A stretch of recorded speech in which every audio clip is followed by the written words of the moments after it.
Boa noite a todos. Vamos começar essa live promovida pela Escola Waldorf Vale Encantado de Capão Bonito.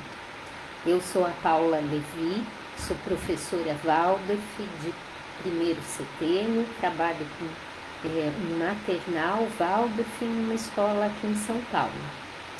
E hoje o objetivo dessa live é que eu possa trazer para vocês algumas reflexões sobre o ritmo da criança pequena nesse momento que a gente está vivendo dessa quarentena tão prolongada.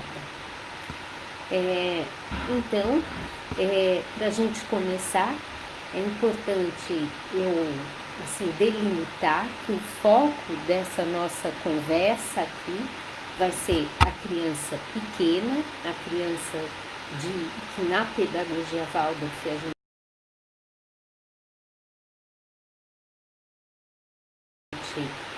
chama de primeiro setênio, então desses 7 primeiros anos da biografia do ser humano, e a minha fala vai ser pautada nessa pedagogia, na pedagogia Waldorf. Então, a gente está vivendo esse momento tão peculiar e a gente pode pensar que já tivemos desde março 4 meses dessa quarentena, mas as escolas ainda permanecerão fechadas por um bom tempo. Então, talvez a gente ainda tenha pelo menos mais 2 meses aí pela frente.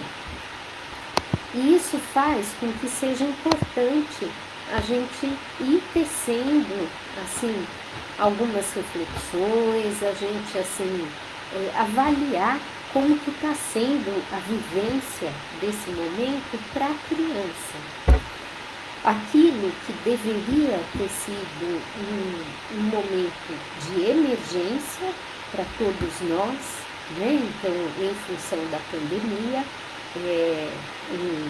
um momento de fechamento, de confinamento e resguardo da população toda, em relação às escolas, acabou se cronificando. Então, a gente vai ter que enfrentar um período muito longo com as escolas fechadas.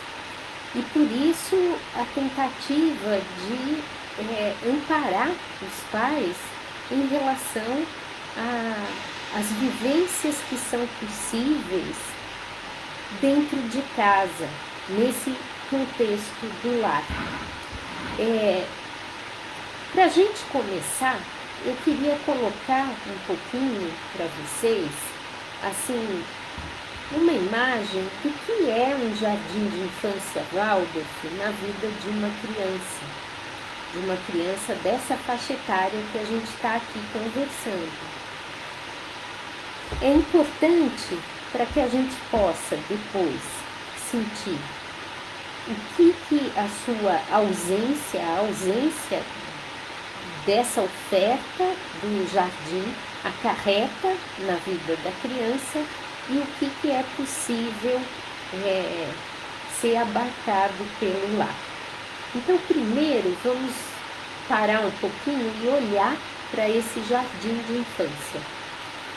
Então, o jardim de infância Waldorf, ele tem, essa inspiração, apesar de ser uma instituição que acolhe crianças pequenas, ele se inspira muito no próprio ambiente familiar, nessa noção de aconchego, de calor e de proximidade. Então, o vínculo que se cria no âmbito do jardim, seja do adulto com a criança ou entre as próprias crianças, ele é muito significativo. Também o que nos aproxima dessa vivência do lar são as atividades que a gente pratica no jardim de infância. Então a gente enfatiza em especial atividades domésticas. A gente vai cozinhar com as crianças, a gente vai preparar uma sopa, vai amassar o pão, a gente vai lavar roupa, passar, varrer, limpar, arrumar a mesa, tirar a mesa, lavar toda a louça. E as crianças, na medida do possível, vão se inserindo espontaneamente nessas atividades que o adulto promove, porque são atividades que por si só elas têm muito sentido, elas são necessárias. Então, por isso é que a gente as desenvolve nesse ambiente, porque elas têm um significado ali. Nós precisamos comer, nós precisamos cuidar do ambiente, limpar, deixar tudo bonito, cheiroso, agradável para a existência. Além disso, a gente lida com faixas etárias variadas. Então, essa criança que está no jardim, ela tem a chance de conviver com um amiguinho que é bem menor do que ela, com outro que é um pouquinho maior, tal como a vivência que se dá no âmbito da família com os irmãozinhos, né? E a gente aprende tanto com isso, com esse que é menorzinho, que precisa de ajuda, né? Que eu posso ir lá ajudar a colocar o sapato nele, e que ele olha para mim assim com um sorriso de admiração. Então existe essa troca espontânea entre as próprias crianças, uma série de aprendizados que se estabelecem nesse convívio natural entre eles. Além disso, no jardim de infância, a gente dá muita ênfase para a preservação da infância. A gente faz com que esse ambiente ele seja especialmente organizado para que a criança possa ser criança, para que ela não tenha que se preocupar com uma série de outras coisas, né? Então, ser criança é basicamente o quê? É poder brincar, mas brincar verdadeiramente, genuinamente. É poder se dedicar a esse brincar com tempo e com espaços onde ele possa ocorrer. E para que a gente organize tudo isso, a gente lida com essa ferramenta mágica que a natureza nos dá, que é o ritmo. Então a gente cria ali nesse ambiente uma respiração, uma alternância de momentos mais inspirativos e momentos mais expansivos, onde a criança ela é carregada, ela é conduzida naturalmente por esse ritmo. Então vai ter momentos em que ela está brincando expansivamente e em paz. E tem momentos em que a gente delicadamente consegue conduzi-la agora para um momento de maior concentração. E aí veio a quarentena, né? E os jardins fecharam. E a gente poderia dizer assim, bom, mas tudo bem, então agora a criança ela está integralmente confiada à sua própria família. E isso é a coisa mais linda que pode acontecer e isso é extremamente orgânico, né? E tudo que um jardim Waldorf faz é feito no seio da família. Então, esse jardim, ele faz falta? Talvez essa seja a primeira pergunta da noite, né? Ele faz falta na vida da criança ou ele faz falta na vida dos pais, né? Que precisam desse atendimento, que precisam, trabalham fora, precisam confiar a criança a educadores que eles sintam que vão zelar pelo bem-estar, né, dos seus filhos. E a gente pode pensar assim, esse jardim faz falta sim. Ele vai fazer falta por quê? Ele vai fazer falta, talvez, porque as famílias, hoje em dia, dentro dessa sociedade altamente complexa na qual a gente vive, não está mais programada, organizada para que a casa seja esse espaço, a casa, eu digo, o lar, esse espaço de acolhimento das reais necessidades da criança pequena. E não é por mal que a gente não está mais com essa disponibilidade ou talvez com essa sensibilidade, né? A nossa vida, ela caminhou para uma complexidade, para um volume de demandas que às vezes não dá tempo da gente parar e olhar para as coisas tão simples que a criança pequena precisa e que a gente não consegue mais proporcionar, né? Então, por exemplo, a gente poderia pensar que isso que eu citei, né, que ocorre de um jeito assim tão bonito, porque ali você tem profissionais cuidando desse jardim de infância, que são as atividades domésticas. Dentro da nossa própria casa, as atividades domésticas, elas se tornaram um peso para a gente, não é?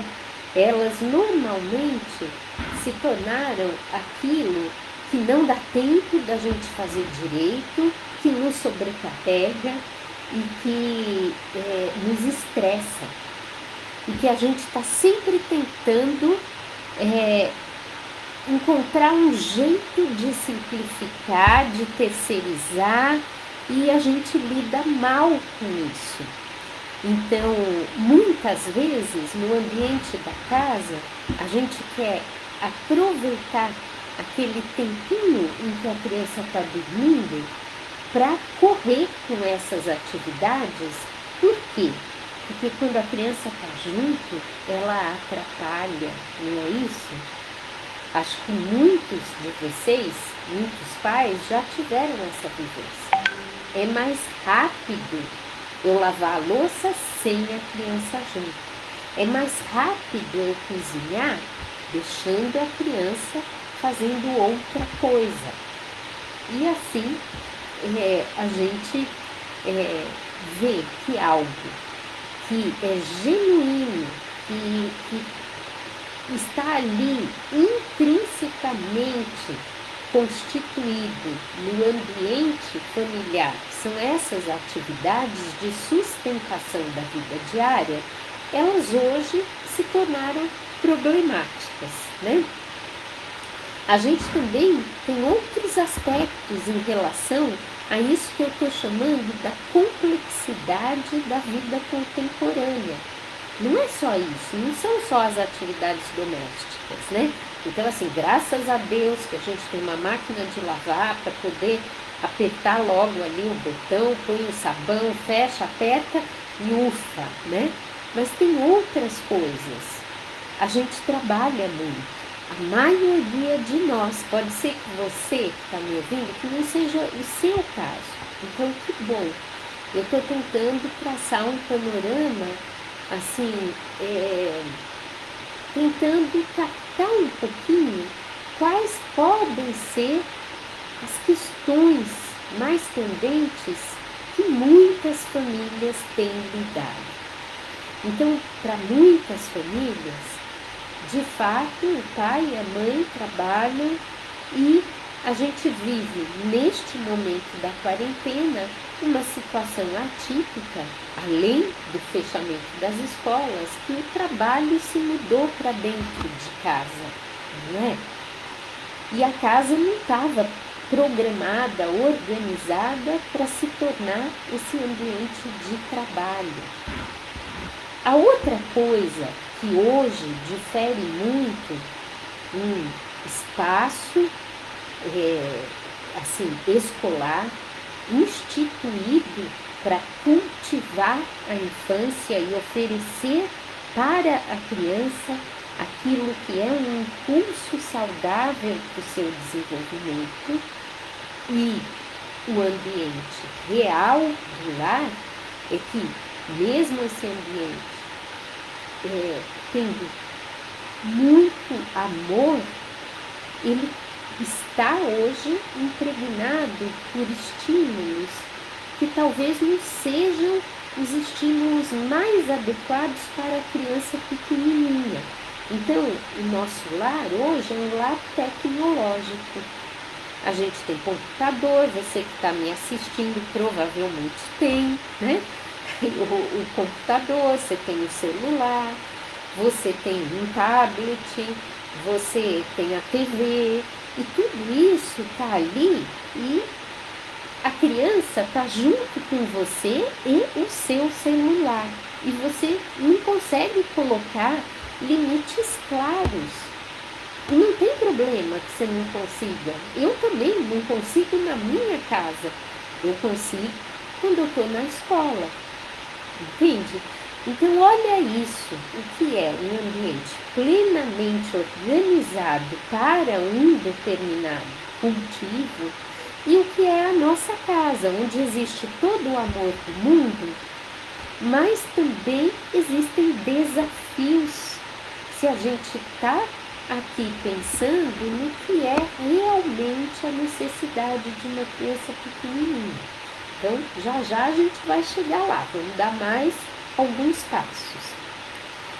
E o último aspecto que a gente poderia pensar, então eu já trouxe aqui para vocês, assim, algumas referências. Então a primeira é essa de como que a gente lida com as próprias atividades do lar, né? Como que a vida profissional e a vida familiar se misturaram e de um jeito que, em alguns casos, foi muito bem sucedido, mas em outros, né, de relatos que eu recebo de mães, de pais, em outros não tão bem sucedido, como que a gente lida com o próprio cuidado com o lar, todas as atividades que cercam esse cuidado, se isso é um peso para a gente, ou se a gente consegue se vincular a isso com leveza, com alegria, como que a gente fez esse casamento de trabalho e vida familiar, como que a gente lida com a tecnologia dentro de casa, e tem um último aspecto que é assim, como que a gente está no meio dessa loucura que a gente está vivendo, né?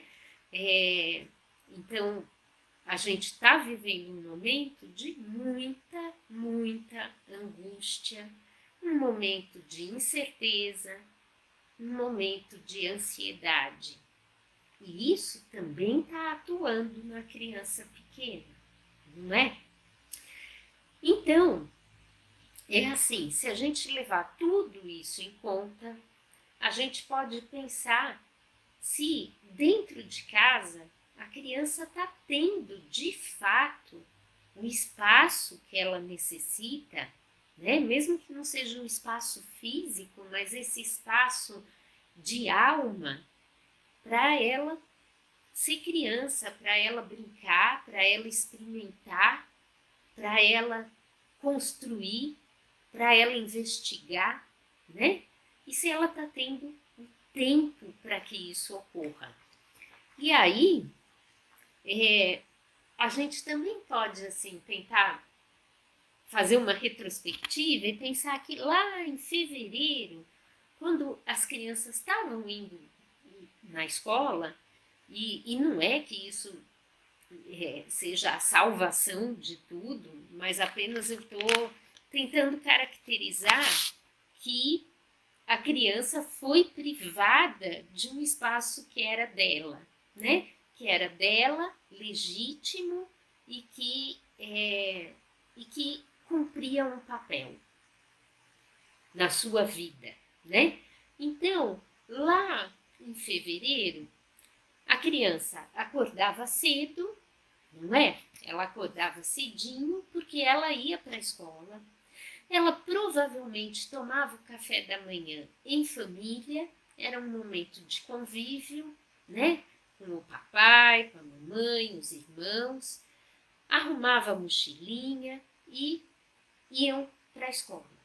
Na escola, ela tinha uma manhã onde ela podia se ativar, ela podia brincar bastante de verdade, e um brincar aonde ela podia, assim, conviver com a terra, com a água, com a natureza, subir em árvore, assim, realmente se esbaldar.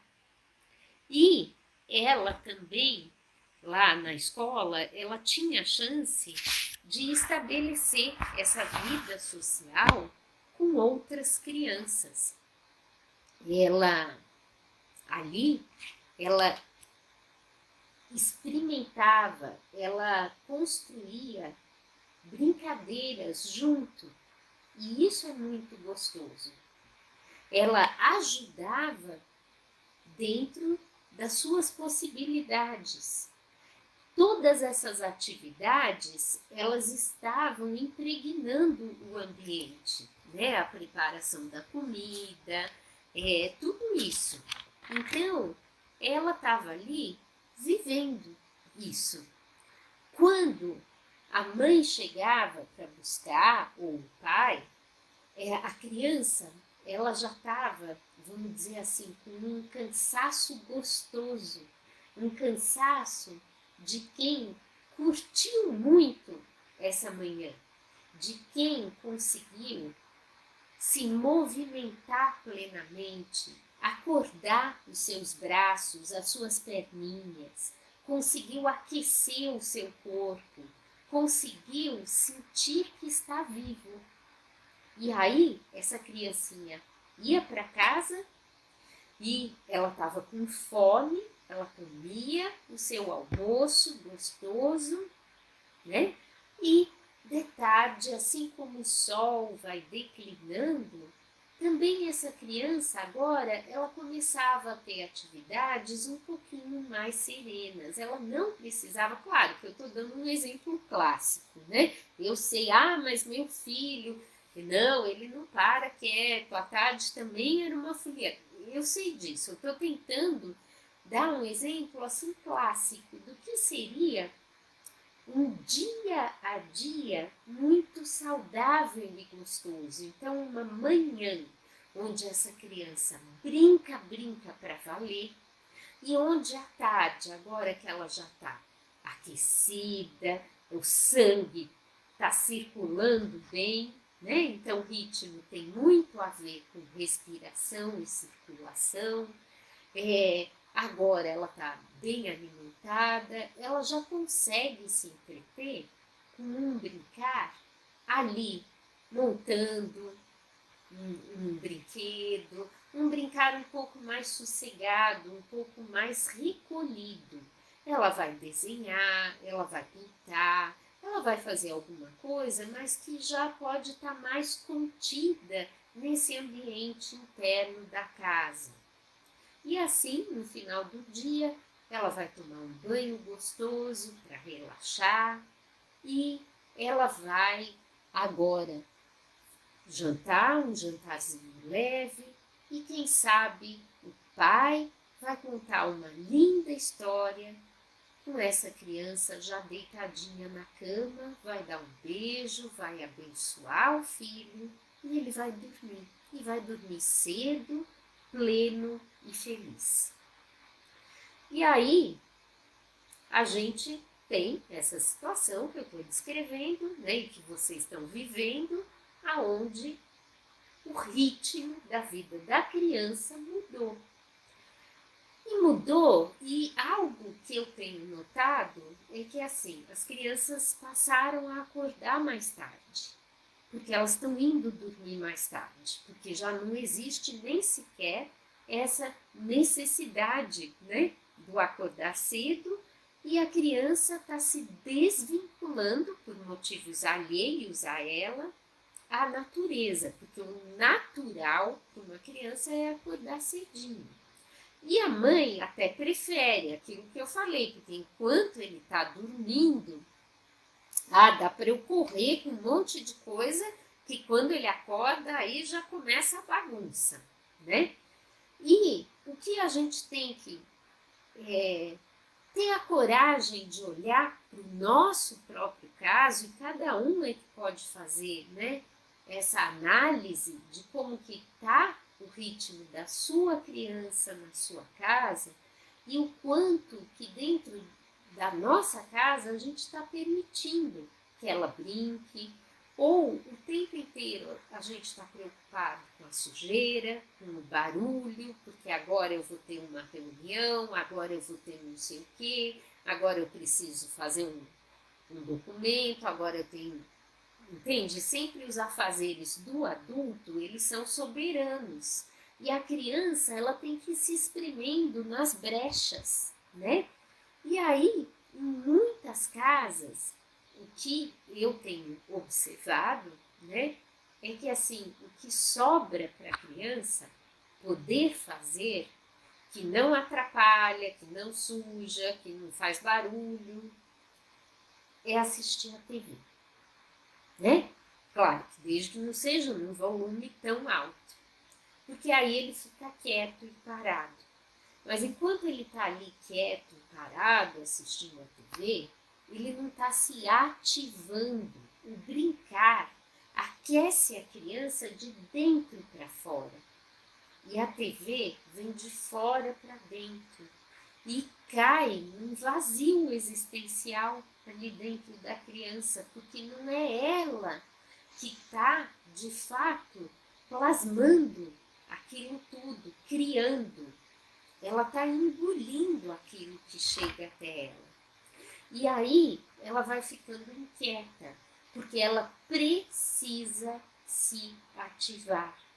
Ela vai ficando inquieta, inquieta, inquieta e agitada. Quando vai dando a noite, ela não consegue dormir. Ela não consegue. Por quê? Porque ela não teve as experiências que ela precisava ter durante o dia para ela estar preenchida e plena.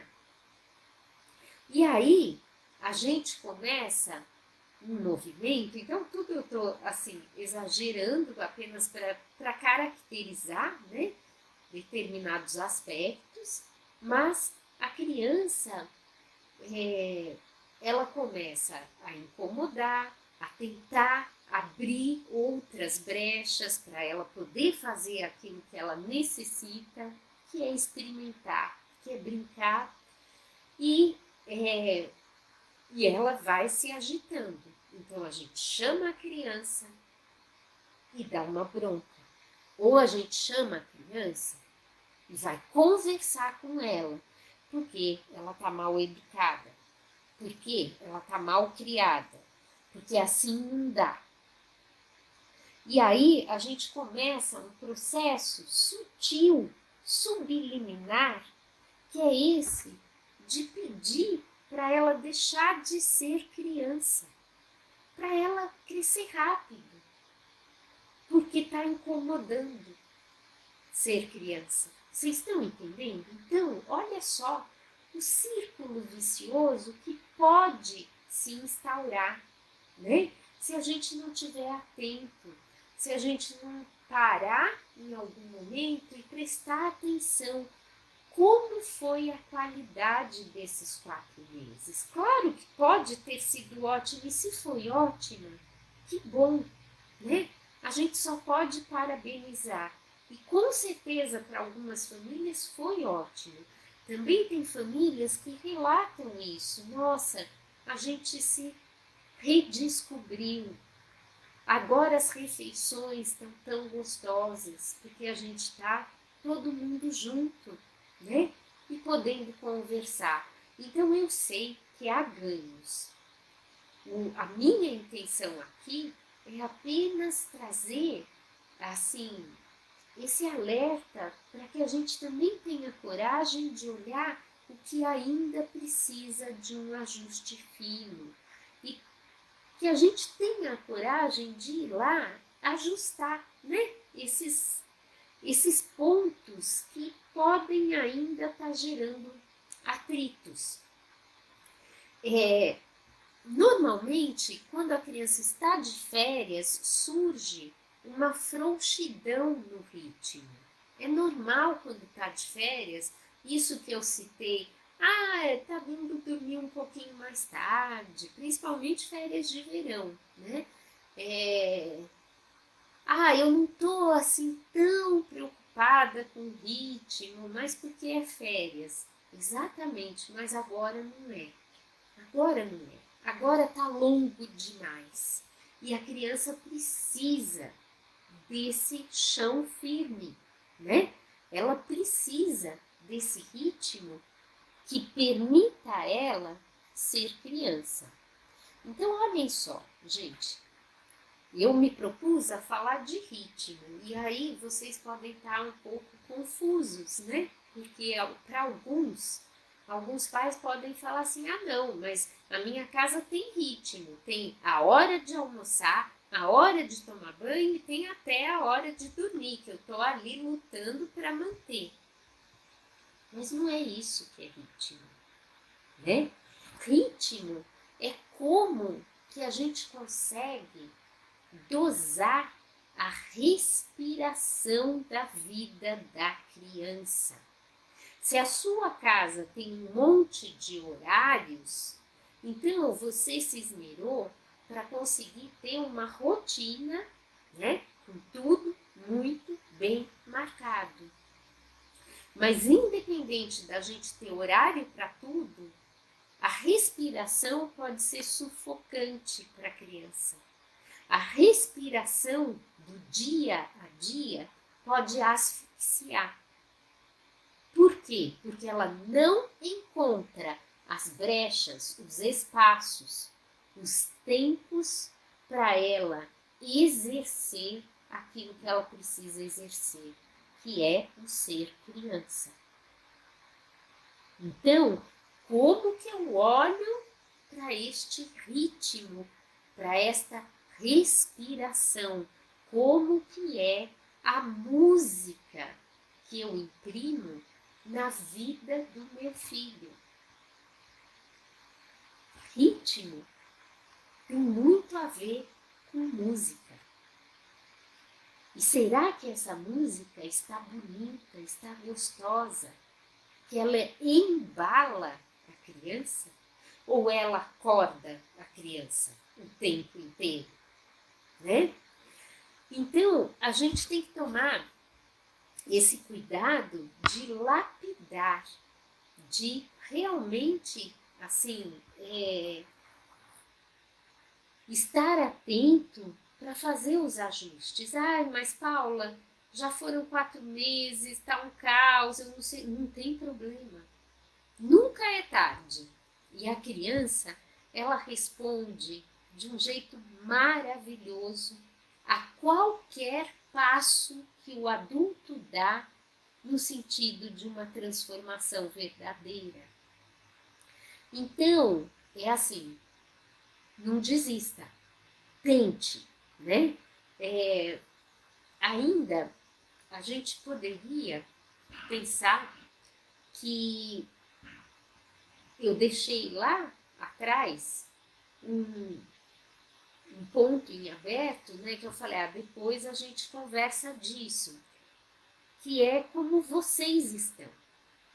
E que a gente está por melhor, né, por mais assim, que você faça meditação, que você tente centrar, que você não se desespere. Sempre que a gente ouve um noticiário, isso nos causa muita angústia, não é? É como se a gente estivesse vivendo uma falta de ritmo da natureza, né? Então a gente poderia pensar que a pandemia é como essa reação da natureza que quando é desrespeitada, quando tem os seus ritmos por demais invadidos pelo ser humano, ela reage. Então, é lindo você observar as marés, mas ver um maremoto é assustador, não é isso? É lindo você observar a chuva caindo, mas quando é uma tempestade que gera caos, como a gente acompanhou agora, esse ano, né, em Minas Gerais, umas tempestades violentíssimas, dá medo, você se assusta. A mesma coisa uma criança. O ritmo da segurança, o ritmo é esteio, é um chão firme. Mas o ritmo, gente, nesse sentido que eu estou falando, o que faz uma criança ter segurança não é ela almoçar meio-dia todo dia da vida dela. Não é isso, né? Ela precisa também da segurança em relação à alimentação, da segurança em relação ao sono, da segurança em relação a todos os gestos de cuidado que não podem faltar nesse primeiro setênio, e eu diria assim, o ser humano a vida inteira vai necessitar de cuidados, a vida inteira. Mas ela precisa sentir que assim como o sol nasce, ele se ergue, ele alcança um plenilúnio e ele vai se pondo, que também tem esse ritmo que a carrega todo dia. Esse ritmo e esta pulsação, assim como a gente se sente seguro com a pulsação da natureza. E quando a natureza, ao invés de pulsar, ela reage e dá chicotadas, a gente como adulto estremece. Então, como vocês estão? A vivência, eu falei bastante, né, aqui, né, nessa nossa conversa, sobre isso, que a criança precisa de tempo, que a criança precisa de espaço. E nós adultos estamos vivendo uma relação diferente com o nosso tempo e o nosso espaço. Normalmente, a gente vivia uma relação de compressão do tempo. A gente não tinha tempo para nada, não era isso? A gente não tinha tempo, porque o tempo inteiro a gente estava correndo contra o tempo, para vencer o tempo. E daí a vida trouxe a pandemia e a gente teve que ficar dentro de casa. E a gente parou de pegar o carro, a gente parou de ter que ir para lá e para cá, e surgiu uma frouxidão na esfera temporal. Então o tempo que ele estava comprimido, ele se expandiu um pouquinho para o adulto, enquanto vivência do adulto. E o espaço que a gente saía o tempo inteiro, né? E que, de certa maneira, assim, os nossos limites espaciais eram muito amplos, se comprimiu. E a gente passou a ter que viver num ponto, que é o ponto da nossa casa. Então o mundo deixou de ser tão amplo em termos espaciais e houve uma compressão na esfera espacial. E a gente se ressente de tudo isso. Então, ao mesmo tempo que a gente pode falar, ai, ufa, parece que agora a minha relação com o tempo está um pouquinho diferente, mas eu estou tantas horas na frente do computador que eu nem consigo desfrutar disso. E a relação com o espaço, eu estou me sentindo sufocada. Como é para uma criança tudo isso? Não é? Então, a criancinha, ela precisa também ter essa frouxidão de tempo. O tempo não pode sufocá-la. E ela precisa ter uma frouxidão de espaço. Se ela precisar ficar o dia inteiro dentro do quarto dela, é enlouquecedor. É enlouquecedor. Eu imagino que em Capão muitos moram em casa e tem quintal. Então, que bom se a criança pode transitar espacialmente. Isso é ritmo. É eu não ficar o tempo inteiro confinado dentro do meu quarto. Mas se por acaso você que está me ouvindo mora assim num apartamento pequenininho e precisa ficar confinado, porque nós estamos confinados, será que eu consigo todo dia levar a minha criança até a janela para ela olhar o céu um pouquinho e para ela descomprimir? Olha você também, porque você também deve estar sufocado. Será que eu consigo olhar o pôr do sol? Será que eu consigo olhar algum horizonte que seja uma árvore que está na minha frente? Tudo isso nessa esfera, né? Aí do espaço. E em relação ao tempo, como que está esse fluxo do dia da criança? Ela está tendo tempo para ir até o fundo, até o fim da sua brincadeira, da sua elaboração? Ou aquilo começa a me incomodar de uma tal forma que eu mando ela parar, né? Então, assim, eu sou o dono do tempo da criança e do espaço da criança. Assim como a natureza, teoricamente, né, ela também é a dona do tempo e do espaço do ser humano, mas o ser humano, ele é livre e ele se rebela, ele rompe com isso. E aí surgem lutas. Com a criança não é para surgir luta, porque assim como a gente tem a imagem da natureza mãe, nós temos que ser mães natureza para a criança em relação ao ritmo dela. E temos que manter esse ritmo desta forma saudável, aonde ela pode respirar. Aí, se a gente está extremamente mexido com tudo que está acontecendo e com o nosso trabalho, com a pressão, né, que a gente também está enfrentando, por quê? Porque existe toda uma esfera de manutenção da vida, de dar conta, né, das nossas responsabilidades, que ela permanece, de pagar as contas, tudo isso. Então aí, gente, pode ser que afetivamente, apesar do imenso amor que eu tenho pela criança, e que, assim, nessa conversa eu não vou entrar nesse debate, né? Eu estou dando isso como certo, né? Embora é claro que há casos em que não é certo, mas digamos que isso está posto, que essa criança encontra amor nesse lar, mas ela pode encontrar muita instabilidade afetiva. Afeto também precisa de ritmo. É muito difícil para uma criança aguentar um maremoto, muito difícil, um maremoto no coração do pai e da mãe.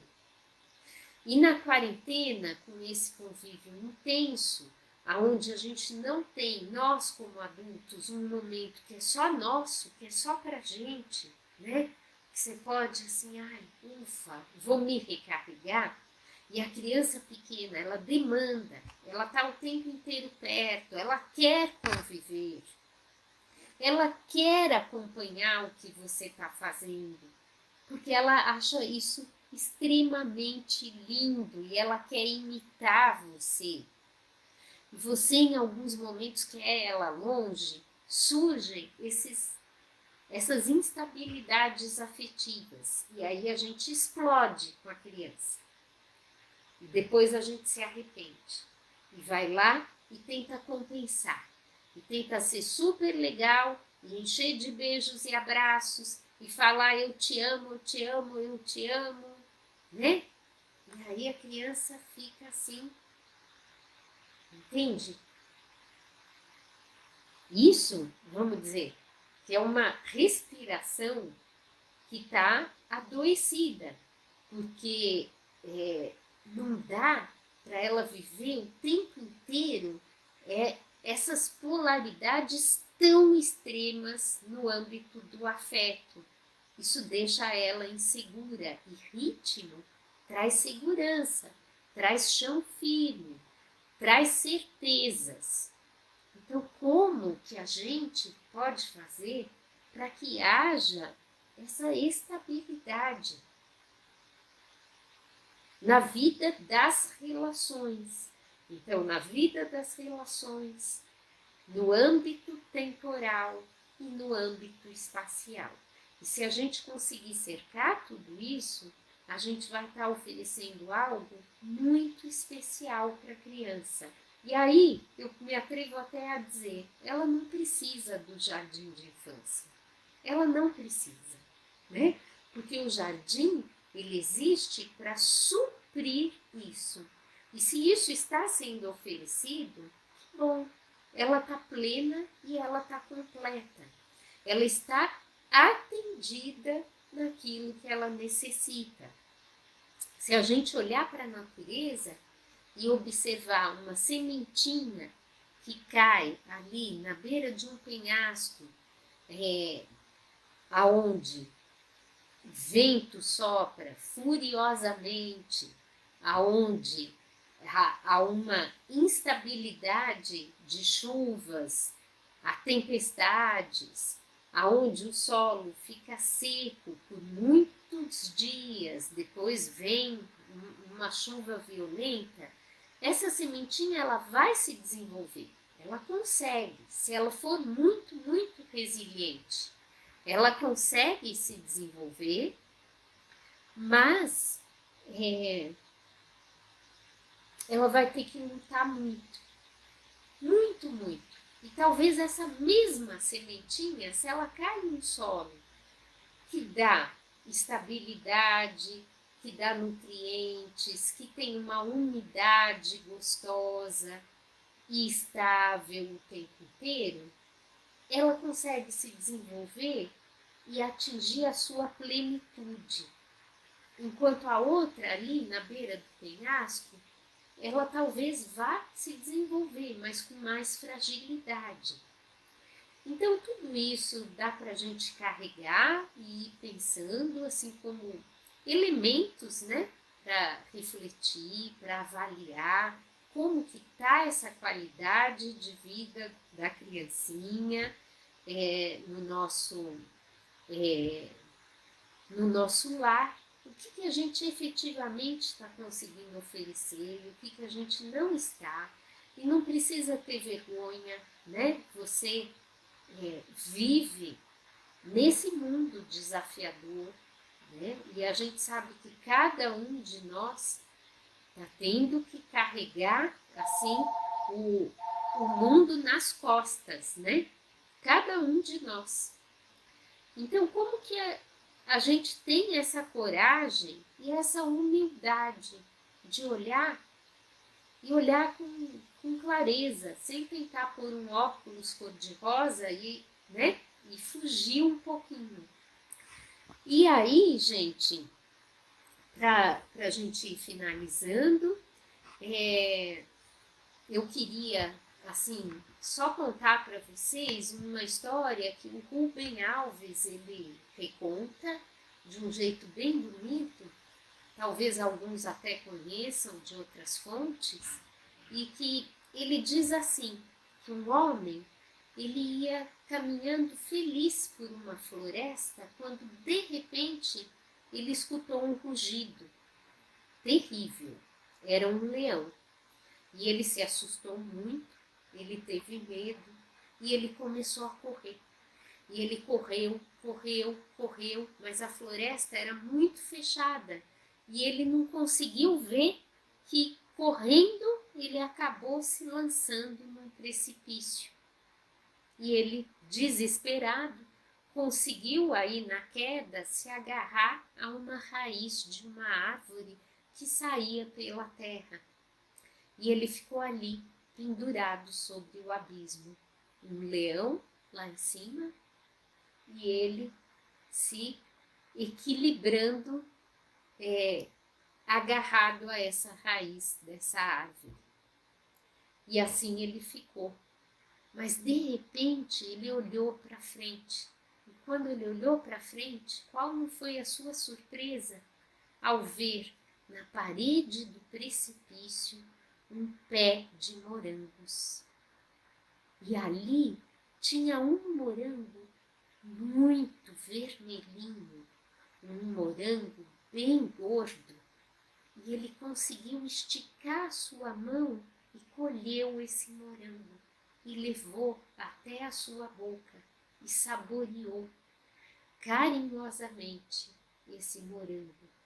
E isso fez ele esquecer de tudo, do abismo, do leão e dessa situação tão desafiadora que ele estava vivendo. E o morango estava delicioso, delicioso. E ele conseguiu sorrir e perceber, se alegrar que na vida existem coisas tão belas. Então, como que a gente está fazendo nesse momento para encontrar os nossos moranguinhos, né? Esses morangos que estão ao alcance da nossa mão e que a gente pode saborear. Rudolf Steiner, eu não poderia fazer uma live sem falar do Steiner. Então o Steiner, ele tem uma frase que eu gosto muito e que eu já compartilhei uma vez lá em Capão, no Vale, num encontro que a gente teve. Ele fala assim, que se estivermos atentos, não passará um só dia em nossas vidas sem que aconteça um milagre. Então, acho que o momento que a gente está vivendo pede urgentemente que a gente colha milagres e que a gente consiga encontrar esses morangos diariamente, para que a gente não crie um lar estressado para os nossos filhos, para que a gente consiga mostrar para eles que a gente continua confiando no mundo e na humanidade, porque a criança confia. Então, tentem fazer isso também, e isso vai ajudar vocês a encontrarem um ponto de calma interior que é necessário para que a respiração flua. Então, assim, eu encerro a live dessa noite, agradecendo muito ao Vale Encantado e desejando que esse encanto que o Vale proporciona para as crianças pequenas possa adentrar o lar de cada um de vocês. Então, muito obrigada.